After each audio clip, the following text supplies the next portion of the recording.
En attendant, nous avons une mitzvah où certains poskim nous disent que quand il y a Shabbat, entre la sortie de Yom Kippourim et Sukkot, il y a lieu de construire la soukha avant Shabbat. Et non pas attendre dimanche ou lundi, selon une grande partie des poskim. Ceci étant, celui qui n'a pas pu le faire, bien sûr qu'il le fera entre cette période et l'entrée de la fête, puisqu'il ne peut pas rester sans soukha.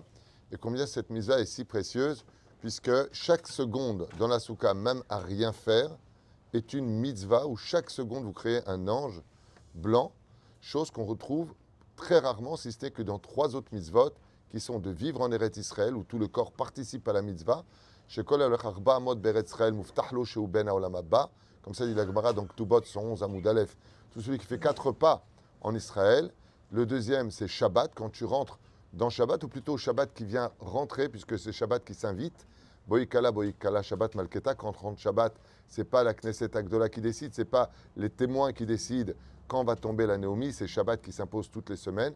Et la troisième mitzvah, c'est en général le mikvé, même si c'est pas vraiment une mitzvah, c'est un minak chassidout pour les hommes, mais malgré tout, quand on rentre dans le mikvé, la femme rentre dans le mikvé, c'est tout son corps qui rentre. Je rappellerai juste une halakha très importante qu'on réexpliquera, c'est que les femmes ne sont pas du tout concernées par la mitzvah de la soukha.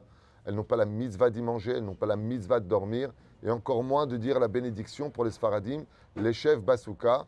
Elles ne disent même pas Amen si le mari vient sortir tout le monde, même si quelque part, si elle s'assoit là-bas, elle aura le mérite de prendre un salaire, mais pas une mitzvah. Ça veut dire que la femme qui s'y installe prend un salaire, elle ne prend pas la mitzvah de l'échef Basouka, parce que c'est une mitzvah provoquée par le temps, et les femmes sont qui des mitzvahs provoquées par le temps, non pas comme, malheureusement, des sfaradiotes qui se sont un peu assimilés ou qui ont pris d'autres tendances et qui font, comme le disait le Rav Ovadia Yosef, bracha levatala, c'est assourd de faire la bénédiction, ça fait que brachot laquelle.